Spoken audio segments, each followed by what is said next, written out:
Gibson Oswald is a multi-talented individual who is known best in Lake Country for her harp playing, though she has been working in the arts her entire life.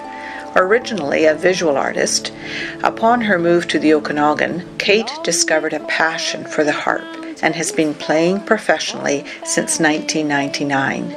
Though Kate enjoys teaching the harp, her favorite part of creating music is expressed when she is able to use her intuition to improvise and to compose songs. Kate elaborates on the importance of the arts in both the education system and the community, and emphasizes her interest in preserving the work of artists whose work has been or is being overlooked. The rivers and the glaciers ebbed and flowed. At about the age of 10, I'm guessing, Mom signed me up for an Orff music class. Orff is a German method of music which teaches the elements of music, teaches what music is, but doesn't teach you how to play any specific instruments. So you play on a lot of different instruments and you learn about rhythm and you learn all the creative elements of music. Probably 1996 where I first saw somebody playing a harp and singing, and I just fell in love. About 6 months later we moved here to the Okanagan. And I do remember, if I can tell you this short little story about it, we were sitting amongst our moving boxes down in Carr's Landing in a rental house, and I was looking through the Capital News in the events, and in it was an advertisement for a harp circle, which is a gathering of harpists. It's the only one that's ever been advertised as far as I could tell. And I just thought, and it had passed, it had happened the weekend we moved, but I decided to phone. And I ended up talking with Debbie Johnson, who's a good friend of mine in Summerland and a member of AnamCara, the trio I'm a member of. And I was down there visiting her the next day. I dropped the kids off at school and went to Summerland and put my hands on her harp for the first time.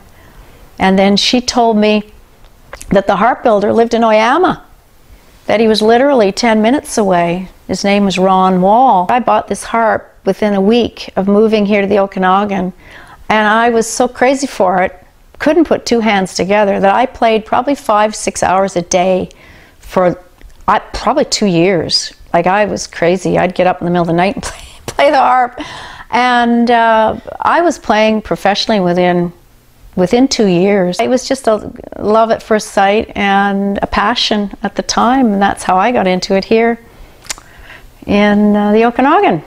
Just like my CD cover says, musician's canvas, I think of music as a process that's very much like painting, with sound and color and texture. And so what it's done for me is it's left me as a very intuitive player. I prefer, my comfort zone is being able to improvise.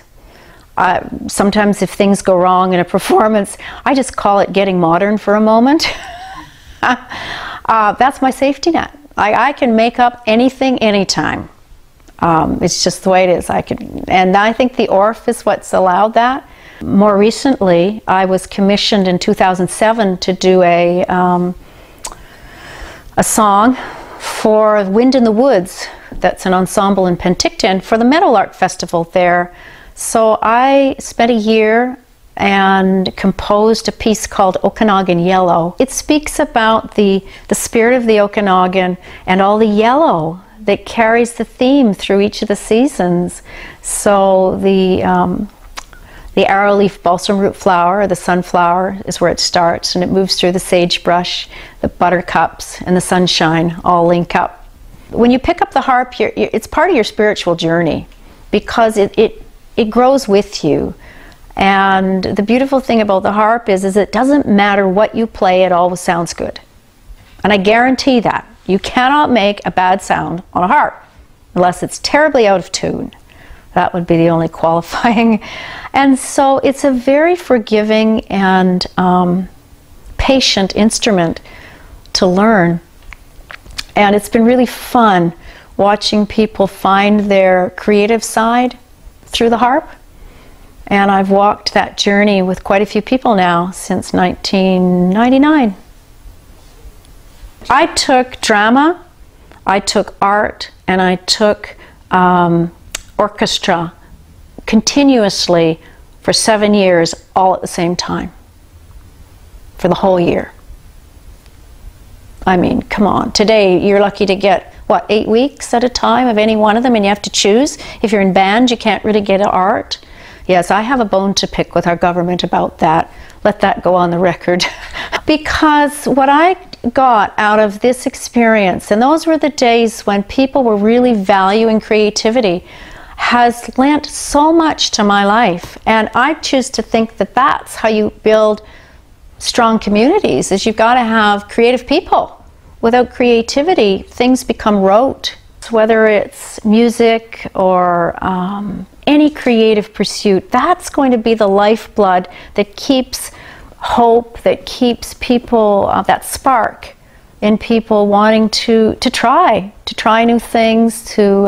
I think, unfortunately, in terms of music today, because there's not as good a music education available in schools, you either have to have the wherewithal to provide it financially to children, and I think it's becoming a little bit more elitist, you know. There's those that play and then there's those that listen, and the ones that listen are far outweighing the ones that play. I can say that AnamCara is one of these rare instances where 3 people have come together in complete harmony, and it was just so beautiful that we got together through the harps, really, and just decided. Now, the story goes officially, so this is on tape, that I had the idea that we should get together and sing.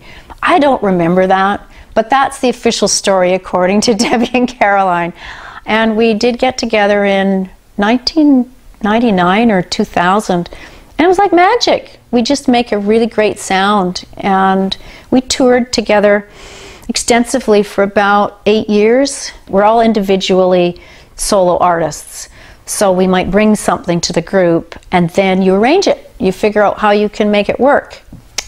I've been compelled to write meaningful songs, and certainly on my CD Musician's Canvas you'll find some of those. Notably, Outside the Box is one of the ones that usually catches people's attention because it's beautiful. It's a story, it's many levels, different things, talking about different principles, really, about living in the now, about reaching for the spirit, just trying to bring out the soul, I guess, in music, because you can never have enough inspirational music.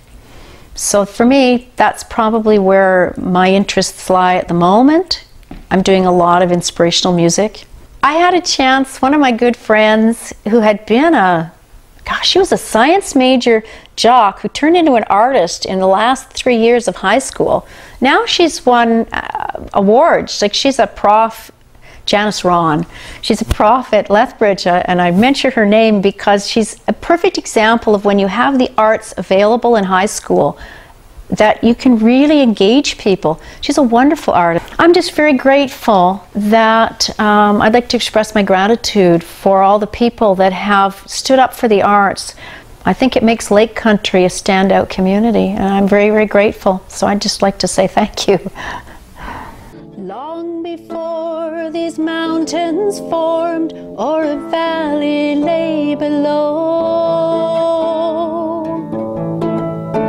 the Okanagan spirit, like a seed, began to grow.